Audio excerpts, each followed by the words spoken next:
हमने पिछली क्लास में हिस्ट्री ऑफ मैथमेटिक्स की शुरुआत कर दी थी। हिस्ट्री ऑफ मैथमेटिक्स में हमने ये देखा था कि all over the world plus India क्या मैथ्स के लिए कंट्रीब्यूशन रहा है। उसमें हमने वेदों के ऊपर बौधायन थ्योरम और बाकी सभी चीज़ों में किस तरीके से जीरो का आविष्कार और ये सभी चीज़ें हमने हिस्ट्री ऑफ मैथमेटिक्स में देख ली। आफ्टर दैट हमने डिजिट सम भी देखा, डिजिट सम कैसे निकाला जाता है, उसके एप्लीकेशंस क्या है। तो उसमें एप्लीकेशन में आपने देखा कि आप कोई भी सॉल्यूशन जैसे निकालते हैं, ऑपरेशन करते हैं, फॉर एग्जांपल एडिशन कर रहे हैं, सब्सट्रैक्शन कर रहे हैं, डिवीजन कर रहे हैं, ये सभी चीज़ों को आप डिजिट सम से चेक कर सकते हैं। तो यहाँ तक हमने कर लिया। फिर हमने मल्टीप्लिकेशन के टेक्निक सीखे। मल्टीप्लिकेशन में टेक्निक में हमने सीखा कि 2 डिजिट्स और 3 डिजिट्स नंबर का हमको मल्टीप्लिकेशन करना है, तो उसके लिए ऊर्ध्व तिर्यक विधि, जैसे कि आपने ऊर्ध्व तिर्यक विधि भी सीख ली। पिछले क्लास में हमने एकाधिकेन पूर्वेन से 15 का स्क्वायर 25 का स्क्वायर कैसे करना है ये भी हमने देख लिया था। अब इसके बाद की जो टॉपिक आती है अब हमको जो पढ़ना है वो निखिलम विधि है। निखिलम विधि में आप ये समझिएगा, इसमें एक जो कंसेप्ट आपको समझना है वो बेस का कंसेप्ट है। बेस का कंसेप्ट क्या? 12 एक नंबर दिया हुआ है, उसका बेस 10 है, वैसे 9 क्योंकि ये 10 के नजदीक है। फॉर एग्जांपल 104 ये 10 के नजदीक नहीं है, ये किस बेस से नजदीक है? 100 से। 98 भी क्या है? अपने बेस 100 से नजदीक है। अच्छा, आप देख पा रहे होंगे इसमें एक डिविएशन लिखा हुआ है। तो डिविएशन क्या? डिविएशन आप इंग्लिश का वर्ड है डिविएशन, मतलब वो अपने बेस से कितना दूर है, आप इसको इस तरीके से, या कितना डिविएटेड है। तो जैसे कि आप देखेंगे 12 जो है +2 डिविएशन है इसका, क्योंकि वो एक्स्ट्रा 2 डिविएटेड है। वैसे ही 104 को देखेंगे या 104 को देखेंगे तो उसकी डिविएशन क्या है? +4 है। 98 को देखेंगे तो उसमें हमने जब बेस में -2 किया तब वो 98 आया, तो इसकी डिविएशन -2। तो हम क्या सीखने जा रहे हैं? निखिलम विधि। आइए देखते हैं निखिलम विधि में करना क्या है। वेरी सिंपल, आपको जानकारी हो गई है बेस की और आपको डिविएशन दोनों की जानकारी है कि इसे बेस कहा जाता है और किसे डिविएशन। बेस में 10, 100, 1000 ये सभी चीज़ें आती हैं। डिविएशन अपने बेस से कितना दूर है, ये प्लस में भी हो सकता है और माइनस में भी हो सकता है, ये बात आपको पता है। अब हम शुरू करते हैं। जैसे कि हमको निकालना है 12 × 18, स्टार्टिंग विथ वेरी बेसिक। अब क्या करेंगे भाई, इसमें सबसे पहले इसका इन दोनों नंबर का बेस क्या होगा? 10, क्योंकि ये 10 से नज़दीक है। अच्छा, अब इसको कैसे याद रखेंगे, किस तरीके से याद रखेंगे? आपके बुक में जो दिया है उससे थोड़ा डिफरेंट मैं बता रहा हूँ। एससीईआरटी की बुक में जो विधि दी हुई है उससे थोड़ा, क्योंकि उससे आंसर आपका हमेशा करेक्ट आएगा। तो स्टार्टिंग क्या करना है भाई, हमको पहले तो देखना है इसकी डिविएशन कितनी होगी, तो अपने बेस से कितना दूर है। आप हमेशा समझिएगा, आपको डिविएशन निकालने के लिए क्या देखना है? जो नंबर दिया हुआ है 10 में ऐसा क्या करूंगा, इसका बेस क्या है? 10 है, तो 10 में ऐसा क्या करूंगा जो 12 आ जाए, तो सीधा आपके पास जवाब आएगा, आप +2 करेंगे। The sign is very important, निखिलम विधि में साइन का बहुत इंपॉर्टेंस है। 18 कैसे आएगा भाई? 10 में ऐसा क्या करूं जो 18 आ जाए? +8 करने से आ जाएगा। This is also right. तो हमारे पास डिविएशन भी आ गया, +2 और +8। अब आंसर के 2 पार्ट होंगे, लेफ्ट पार्ट और राइट पार्ट। तो पहले हम लेफ्ट पार्ट निकालते हैं, आंसर किस नंबर से शुरू होगा। उसके लिए आपको क्या करना है, हमेशा निखिलम विधि में ध्यान रखिएगा, ये +2 और +8 को क्रॉस में देखना है, या तो दोनों में से कोई एक चीज करना है। इस 12 में या तो +8 कर दीजिए, जो भी यहाँ लिखा हुआ होगा। अगर यहाँ पर +8 है, इस 12 में आपको +8 करना है, या फिर आपको अगर ऐसा लगता है कि 18 में +2 करना आपके लिए ज्यादा इजी है, तो 18 में +2 कोई भी एक ऑपरेशन करना है, दोनों एक साथ नहीं करना है तो कंफ्यूज हो जाएंगे और टाइम भी आपको ज्यादा लगेगा। तो 12 + 8 क्या मैं 20 लिख सकता हूँ? लिख सकता हूँ बस। अब नेक्स्ट पार्ट जो आपकी बुक में थोड़ा सा डिफरेंट दिया है, उसको मैं जिस तरीके से बता रहा हूँ उसमें आपका आंसर ज्यादा सरल तरीके से आएगा। सिंस इसका बेस 10 है तो आपको क्या करना है, जो भी आपका आंसर आया है लेफ्ट पार्ट का, उसमें इस 10 का मल्टीप्लाई कर दो। 10 का मल्टीप्लाई कर दो मैंने, उतना 0 बढ़ा दो। अगर इसका बेस 100 होता तो हम इसमें 2 0 बढ़ा देते, इसका बेस 1000 होता तो 3 0 बढ़ा देते, पर अभी क्या है, बेस 10 है तो हमने 1 0 बढ़ा दिया। प्लस कुछ नहीं, वेरी इजी। दूसरे पार्ट ऑफ आंसर के लिए इन दोनों का बस मल्टीप्लीकेशन, +8 × +2 व्हाट इज दिस? +16। क्या आ गया? Now this is your answer 216 by Nikhilam विधि। Let us take an another example. अब थोड़ा सा माइनस वाले की ओर चलते हैं और बेस भी अपना बड़ा कर लेते हैं। निखिलम विधि के लिए दूसरा question, what is our question? अब हम बेस 100 मान लेते हैं, ये इसमें बेस हमने 100 ले लिया, तो 100 से नजदीक एक कोई नंबर सोच लीजिए। फॉर एग्जांपल दिस इज 102, और एक और नंबर सोच लीजिए जो 100 से थोड़ा छोटा हो। मान लीजिए मैंने इसको ले लिया 98। So this both number are near to 100, so that's why their base is 100। अब हमको क्या देखना है नेक्स्ट स्टेप में? डिविएशन। डिविएशन इसका क्या है भाई? 100 में ऐसा क्या करने से 102 आएगा? +2 करने से, ओके सर। और 100 में ऐसा क्या करने से 98 आएगा, -2 करने से सर। So this sign is very important, आपने कर लिया। अब क्या बोला था मैंने, एक पार्ट ऑफ आंसर के लिए क्या करना है आपको, क्रॉस क्रॉस में देखना है, या तो 102 में 2 घटाना है, या 98 में +2 करना है। 98 में +2 करेंगे तो भी 100 आएगा, 102 में से 2 घटाएंगे तो भी क्या आएगा, 100। So this is 100। अब आपको क्या करना था, जो मैंने बताया कि सिंस इसका बेस क्या है भाई, 100 है, तो उतने जीरो आपको जोड़ देने हैं। क्या करना है, उतने जीरो आपको, 2 जीरो आपने जोड़ दिया। Now your another part of the answer जो आपका आने वाला है वो किससे आने वाला था, इन दोनों के मल्टीप्लीकेशन से। सो 2 into 2 with sign, +2 into -2 that is -4, and this will be equal to 10 में से 4 गया 6, this is 9, 9, 9, 99996, this is your answer and you have found it by Nikhilam विधि। आप ऐसे और भी नंबर ले सकते हैं। निखिलम विधि में द मोस्ट इंपॉर्टेंट थिंग क्या होगा, जो मैं आपको बार बार बता रहा हूँ, इसमें आप देखिएगा ये डिविएशन जो है विथ साइन होना चाहिए, और प्लस माइनस करते समय इसको आप ध्यान रखिएगा कि इनका प्रोडक्ट, अगर दो प्रोडक्ट, जैसे मान लीजिए एक और नंबर ले लेता हूँ मैं, 96 और क्या 97, तो 96 का बेस से डिविएशन 100 से कितना, 100 में ऐसा क्या करूँ, -4 करने से आ जाएगा सर, 100 में -3 करने से आ जाएगा। अब पहला पार्ट ऑफ द आंसर तो आप जानते हैं, 96 में से -3 दैट इज 93, या 97 में से 4 भी घटाएंगे 93। क्या करना है, 2 जीरो जोड़ना है सर। अब प्लस और माइनस करना है, प्लस और minus depends on this sign, 4 3 12, but दोनों में माइनस माइनस लगा है तो क्या हो जाएगा, प्लस हो जाएगा। So 9312 is your answer. तो this sign is very important, इसका बस आप गलती मत कीजिए, आप निखिलम विधि से बहुत इजी तरीके से आंसर निकाल सकते हैं। सो हमने निखिलम विधि एक और मेथड ऑफ मल्टीप्लिकेशन सीख लिया। अब क्या करना है, अनुरूपेण विधि की शुरुआत करनी है। निखिलम विधि के बाद अनुरूपेण। अच्छा, अनुरूपेण विधि क्या है भाई, अनुरूपेण विधि ये किसके लिए, बेसिकली आपके जो बुक में दिया हुआ है वो स्क्वायर्स फाइंड करने के लिए। जैसे कि आपके पास नंबर है 23, इसका आपको स्क्वायर निकालने बोला है, तो आप अनुरूपेण विधि की मदद से इसमें इसका स्क्वायर निकाल सकते हो। अनुरूपेण विधि में क्या बोलता है, आप ये जो 23 दिया हुआ है उसको दो पार्ट में स्प्लिट कर दीजिए, 2 and 3, और इसका स्क्वायर लिख दीजिए। अब ये क्या हो गया, this will be a and this will be what, b। अब आपको a प्लस बी का होल स्क्वायर पता है, a प्लस बी का होल स्क्वायर बहुत पहले से आप पढ़ते आ रहे हैं। क्या बोलता है a प्लस बी का होल स्क्वायर, लिख लीजिए यहाँ पर, a प्लस बी का होल स्क्वायर बोलता है a स्क्वायर। अच्छा, जिस ऑर्डर में लिख रहा हूँ दैट इज मोस्ट इंपॉर्टेंट ना, a square plus 2ab plus b square. इसको इसी ऑर्डर में लिखेंगे, इसी ऑर्डर में याद रखेंगे, तब आपका अनुरूपेण विधि से स्क्वायर निकालना सरल होगा, नहीं तो आप आंसर गलत भी आ सकता है। Now you have written the a plus b whole square formula, a square plus 2ab plus b square. What we have to do next, we have to follow direction. कौन सी डायरेक्शन से आना है हमको, राइट डायरेक्शन से left की ओर, इस side से इस साइड आना है। आंसर लिखने का तरीका मैं अब आपको बता रहा हूँ। तो फर्स्ट ऑफ ऑल इस साइड से इस साइड आएंगे तो सबसे पहले क्या पड़ेगा, b स्क्वायर। b स्क्वायर कितना है भाई, यहाँ 3 का स्क्वायर दैट इज 9।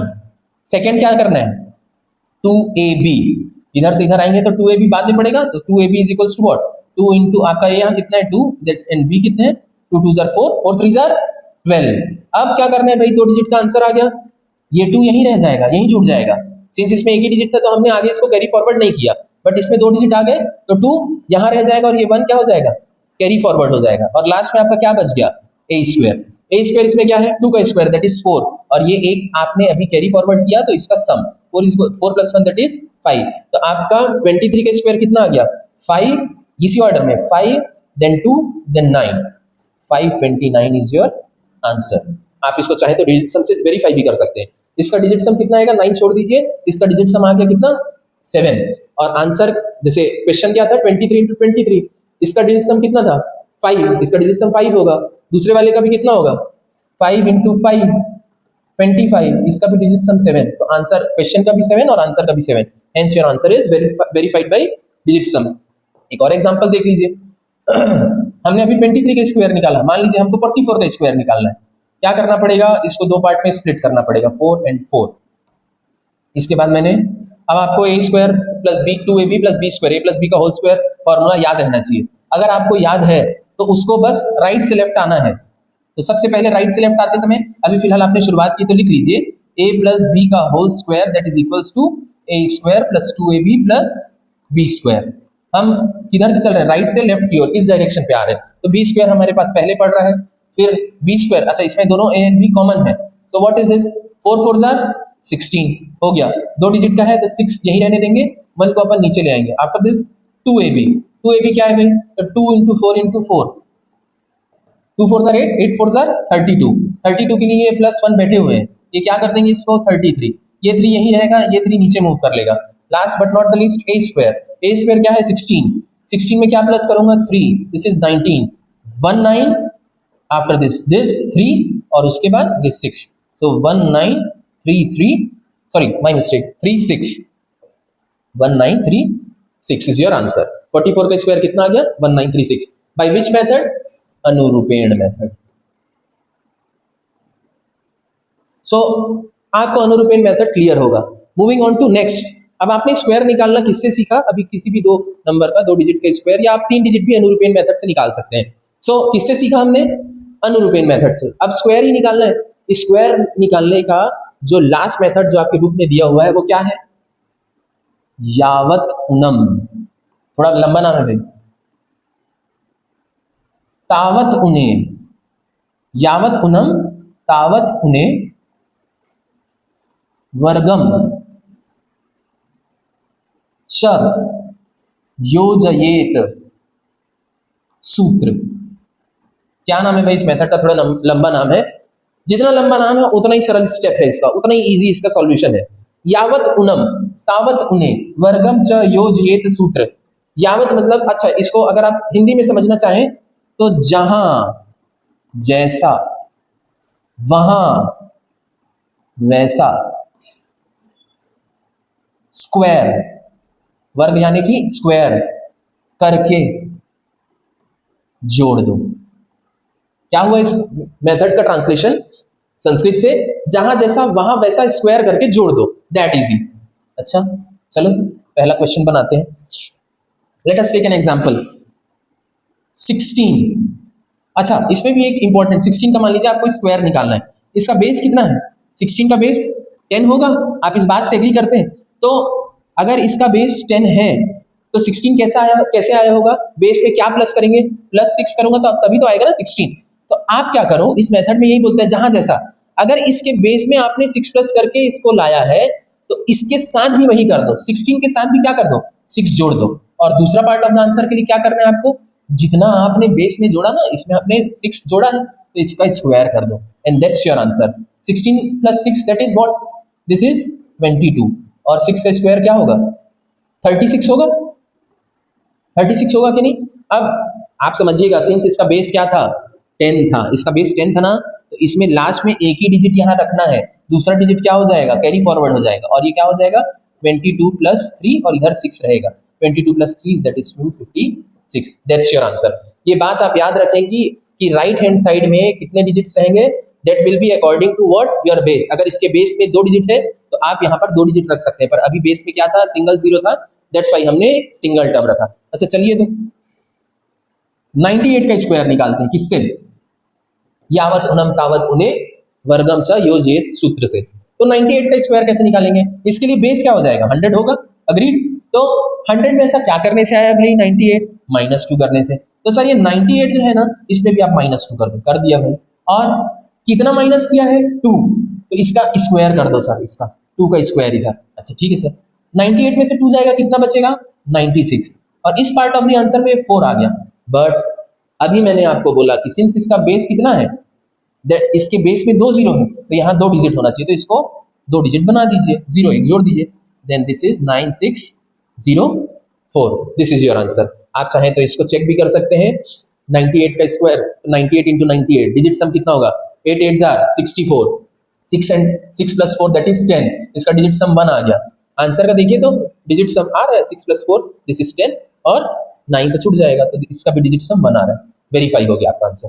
तो मोस्ट प्रोबेबली मेरे को ऐसा लगता है यावत उनम तावत उन्हें वर्गम च योजयेत सूत्र भी आप इजिली तरीके से कर लेंगे। बस आपको क्या ध्यान रखना है, आपको देखना है कि बेस क्या है, बेस के हिसाब से यहाँ पर का डिजिट डिसाइड होगा। सेकेंडली बेस में आपने क्या किया, बहुत इजी, बेस में अगर आपने -2 करके 98 लाया है तो उस नंबर से भी -2 घटा दीजिए, राइट हैंड साइड में उसको स्क्वायर कर दीजिए और एक साथ जोड़ के आंसर लिख दीजिए। So this is your second method of square finding. आपने सेकेंड मेथड भी स्क्वायर फाइंडिंग का सीख लिया, स्क्वायर्स निकालना सीख लिया, तो वैदिक मैथ्स ये भी तो बताता होगा ना कि स्क्वायर रूट कैसे निकालना है। क्या निकालना है? स्क्वायर रूट कैसे निकालना है। स्क्वायर रूट आपको हर नंबर का याद तो रहेगा नहीं, तो आपको कैसे निकालना है? उसके लिए वैदिक मैथ्स में क्या विधि है?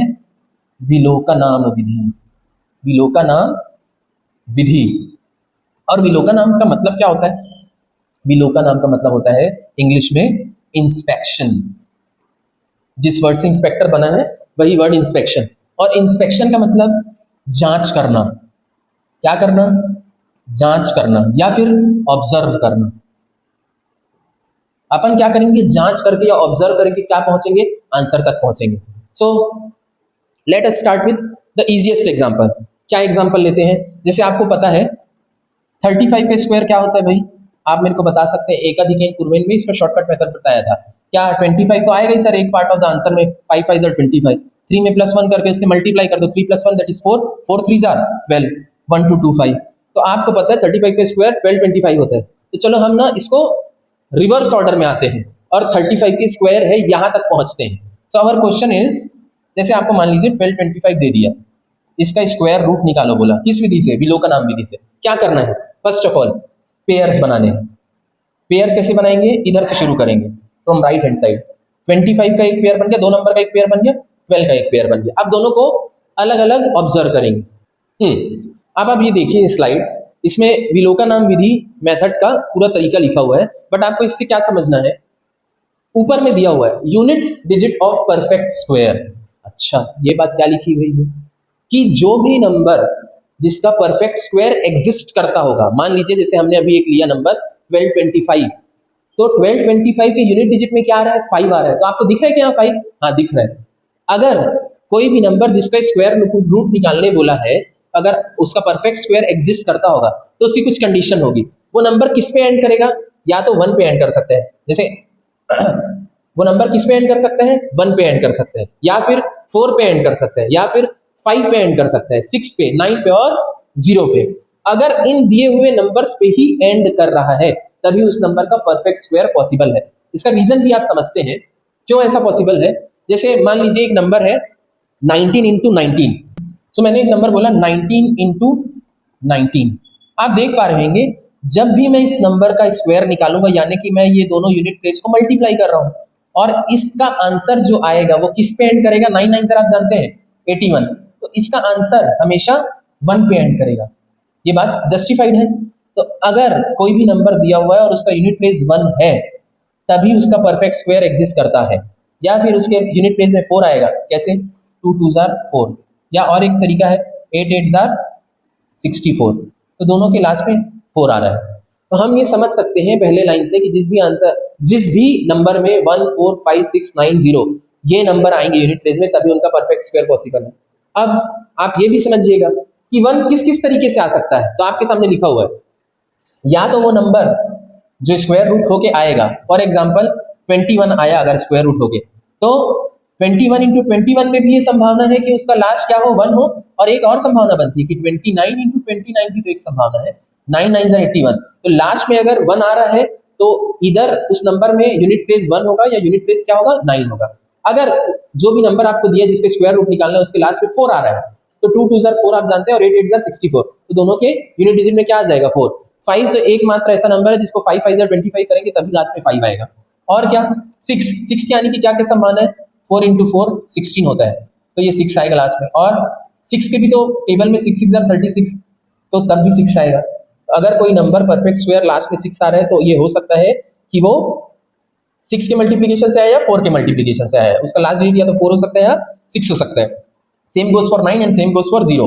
9 कैसे? 9 कब आएगा? जब आप 3 इंटू 3 9 करेंगे, या फिर 7 7 49 करते हैं तो भी लास्ट में 9 आता है। तो कोई भी नंबर दिया हुआ अगर उसमें 9 है तो या तो 3 रहा होगा उसका लास्ट डिजिट या 7 रहा होगा। आई होप आप इस बात को समझ गए होंगे। अच्छा, कुछ बातें और लिखी गई हैं, जैसे इसमें लिखा हुआ है कब कोई भी नंबर का परफेक्ट स्क्वायर एग्जिस्ट नहीं करेगा। एक तो आपने देख लिया, ये कंडीशन सेटिस्फाई होनी चाहिए, 1 4 5 6 9 0 इस नंबर से एंड होना चाहिए उसको। या फिर उसका ये भी देखना है, ये देखने के बाद अगर उनका डिजिट सम क्या है, अगर उनका डिजिट सम 2 3 5 6 और 8 आ रहा है तो भी ये क्या नहीं होंगे?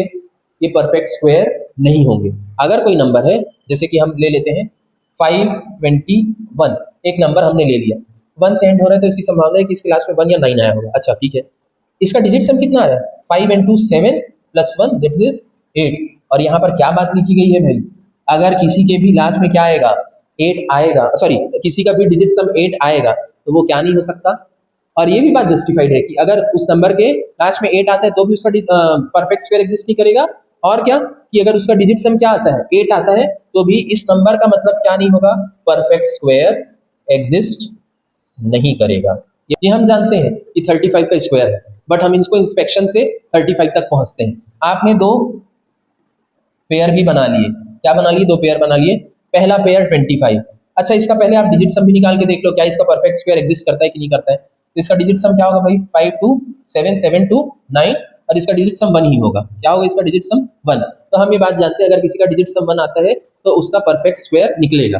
अब लास्ट में अगर 5 आ रहा है तो क्या संभावना है, लास्ट वाला डिजिट तो 5 होगा ही होगा सर, क्योंकि 2 5 मल्टीप्लाई होके लास्ट में 5 देते हैं। सो अब हमको लास्ट डिजिट हम श्योर है 5 होगा।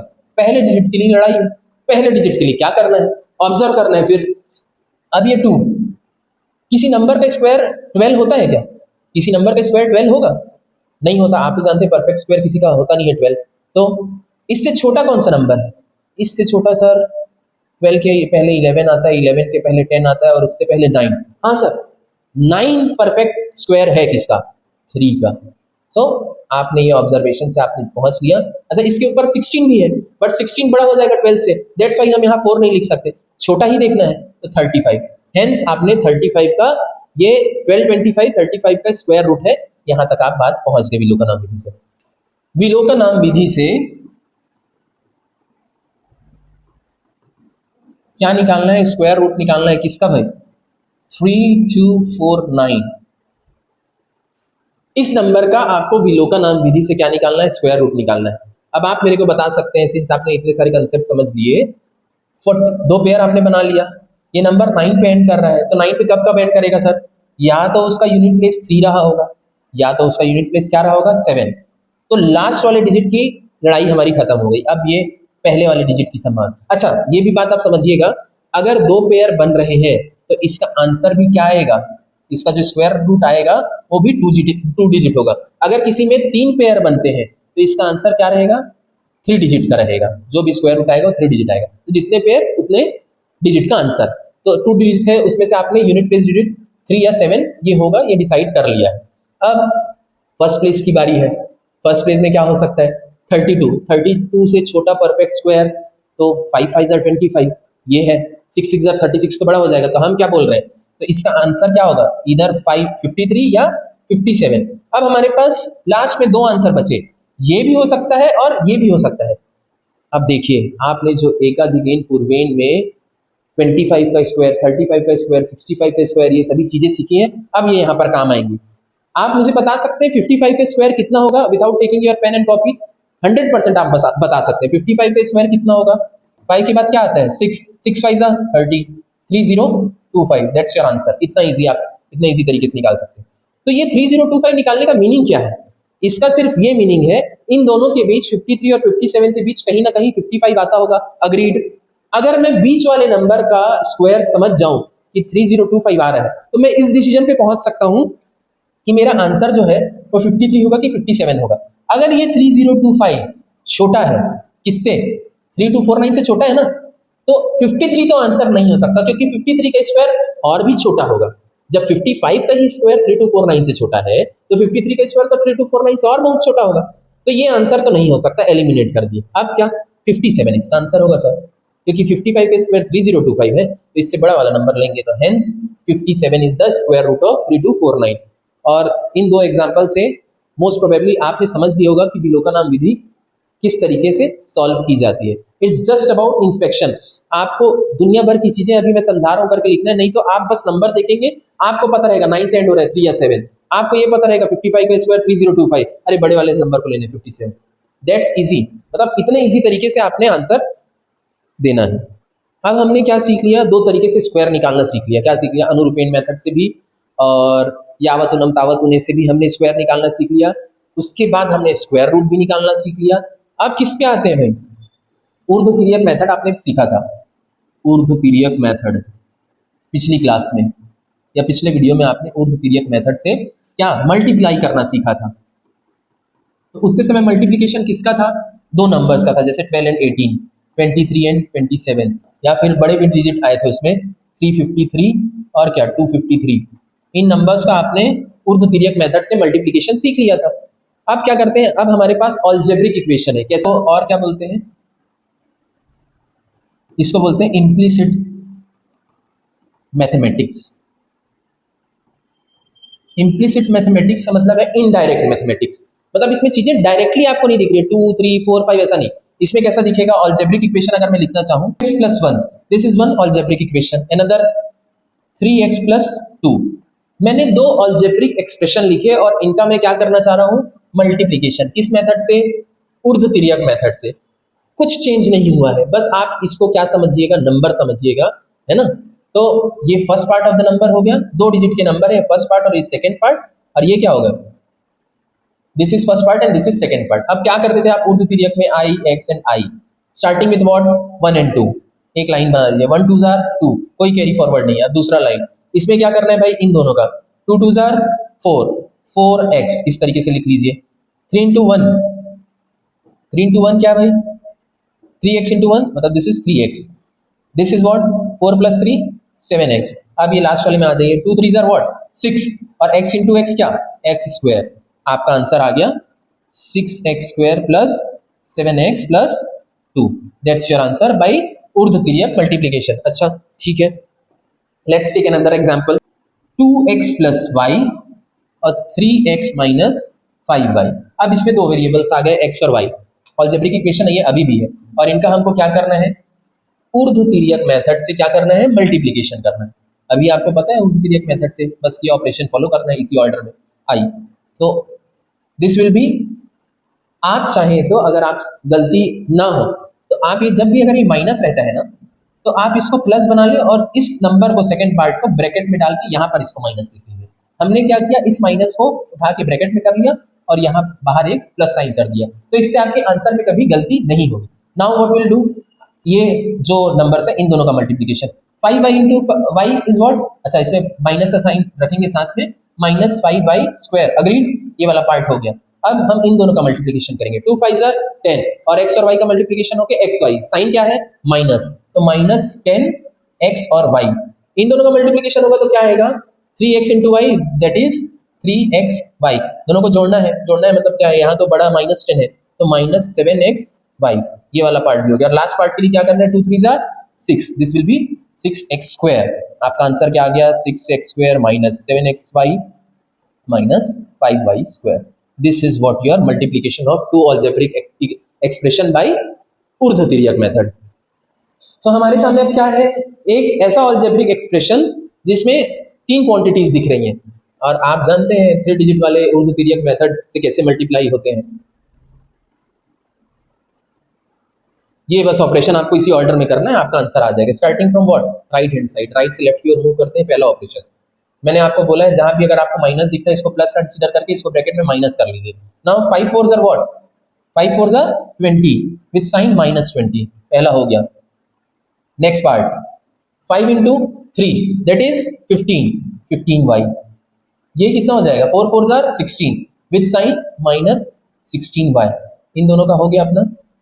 15 में से -16 गया, कितना बचा, -5, ये पार्ट आ गया। नाउ व्हाट, अब हमारे पास जो सबसे लंबा वाला ऑपरेशन है वो करना है, 5 2 jar 10, 10x², 3 4 jar 12 with sign -12x², और लास्ट में 3 4 जार 12, और ये क्या 12y²। 10 और 12x तो क्या बच गया भाई, यहाँ पर ऐसा लिख दूं क्या, 12y² - 2x², ये भी ठीक है। अब इसके बाद ये वाला पार्ट बच गया है, ये तीनों हमारे हो गए। अब ये वाला पार्ट बचा है, दैट इज 4 2 जार 8, 8x²y, अब 3 into 3 दैट इज 9, 9x²y, दोनों को जोड़ने से क्या आता है भाई, 9 8 17x²y, और लास्ट में क्या ऑपरेशन बच गया है, 2 3 jar 6 and that is 6x⁴। Final answer is your 6x⁴ + 17x²y +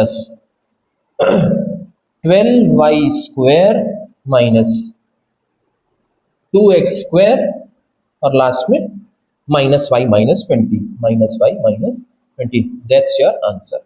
बस तो आई होप आपने उर्दू तिर्यक मेथड से अलजेब्रिक एक्सप्रेशन का मल्टीप्लिकेशन समझ लिया है।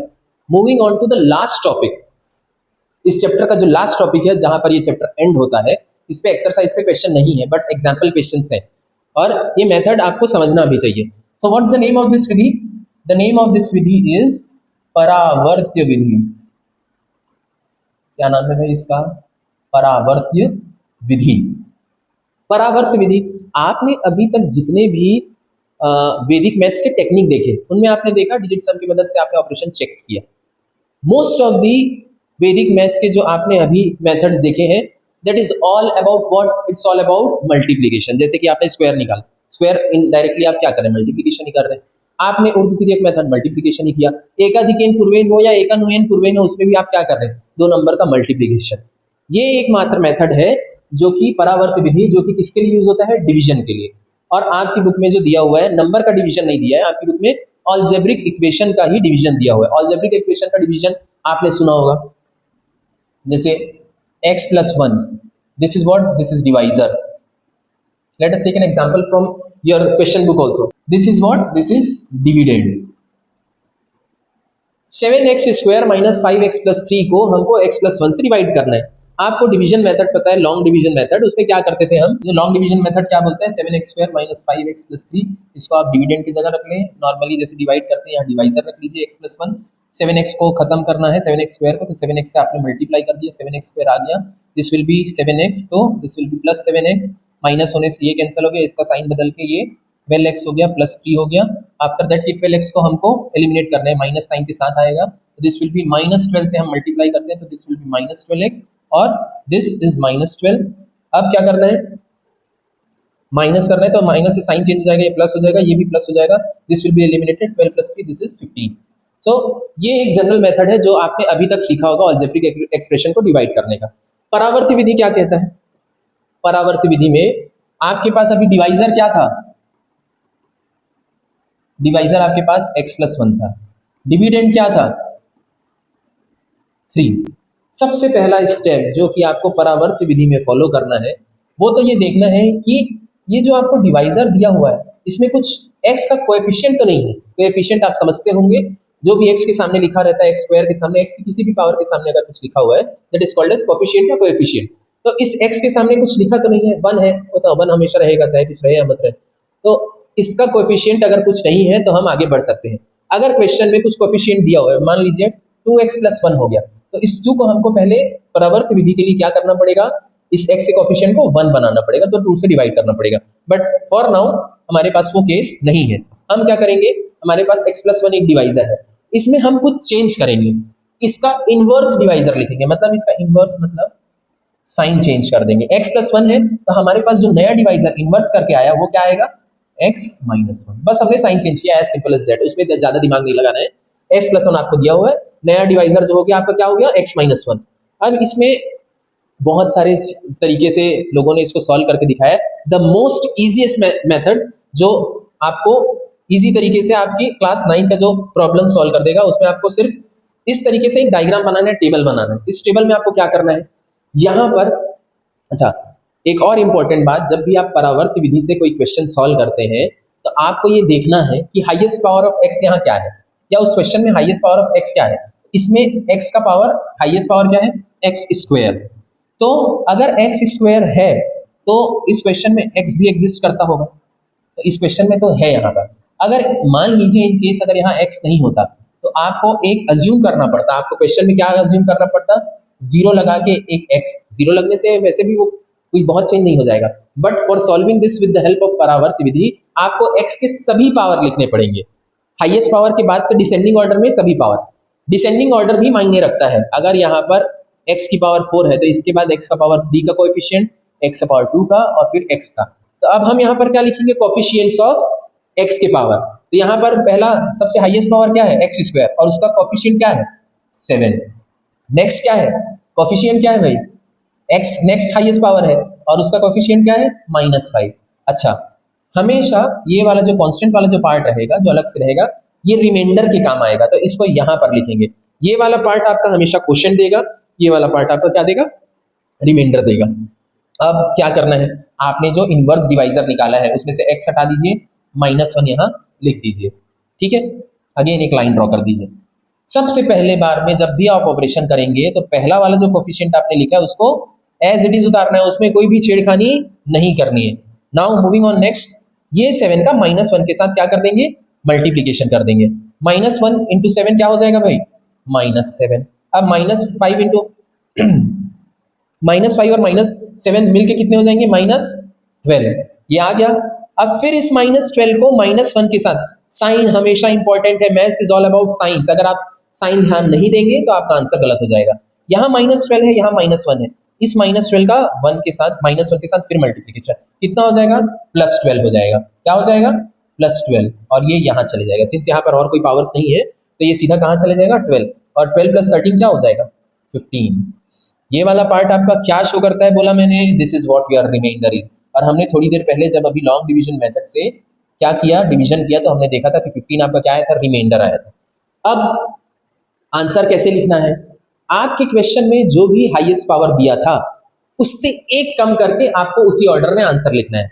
x² से एक कम मतलब x, और यही आपके आंसर में लिखेगा 7x, और ये x खत्म हो गया, -12। So this part is what, this is your quotient. ये क्या है, आपका क्वोशेंट है। दिस इज योर रिमाइंडर, है ना, और डिवाइजर तो आपको x+1 दिया ही हुआ। तो इतने इजी तरीके से परावर्त विधि से आप क्या निकाल लेंगे, डिवीजन कर लेंगे, क्वोशेंट और रिमाइंडर आप इस क्वेश्चन का बता सकते हैं। आई होप आपको ये बात समझ आई होगी। नहीं समझ आई है तो हम एक और क्वेश्चन एग्जांपल के तौर पे करके देखते हैं। आपका डिवाइजर x+2 है, आप इसका इनवर्स निकाल के मुझे बता दीजिए, इनवर्स क्या होगा इसका, x-2 होगा। Very easy. क्या करना है आपको, एक टेबल बनाना है, बना दीजिए। अब क्या करना है, वो जो इनवर्स वाला डिवाइजर निकाला है उसको यहाँ लिख लीजिए। कोएफिशिएंट कितना है भाई, यहाँ x² का 1 है, डिक्रीजिंग ऑर्डर में लिखना है, x का 2 है। ये लास्ट वाला पार्ट क्या बनता है, रिमाइंडर बनता है। हाँ, तो इसको अपन ने अलग से लिख दिया। अब क्या करना है, इजी, 1 वैसे ही लिखाएगा, इसमें कोई छेड़खानी नहीं। अब 1 और -2 का मल्टीप्लीकेशन होगा, 1 और -2 का मल्टीप्लीकेशन -2 होगा, 2 और -2 क्या हो जाएगा भाई, 0 हो जाएगा। अब इस 0 का -2 के साथ मल्टीप्लीकेशन होगा, 0 × -2 0 ही होगा। ये दोनों का एडिशन, दिस विल बी 12।